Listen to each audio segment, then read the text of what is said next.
Nemislarni jentrasi kelib qoldi-yu, nemislarni jentrasi. Nima unaqa deyapman, bilasizmi? O'rtada bir jentra eng ходовой mashina bo'ldi, ya'ni populyarniy. Hamma haydadi.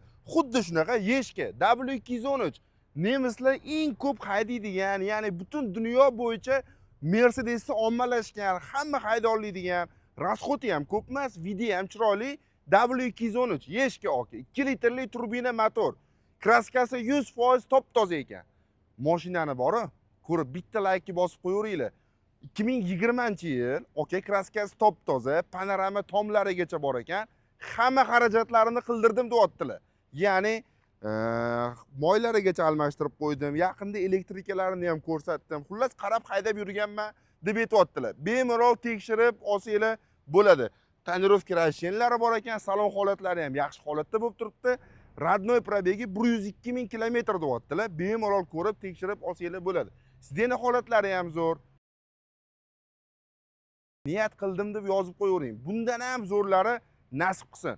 Aka, narxi $42,900. Realniy puli borga savdosi bor deyaptilar.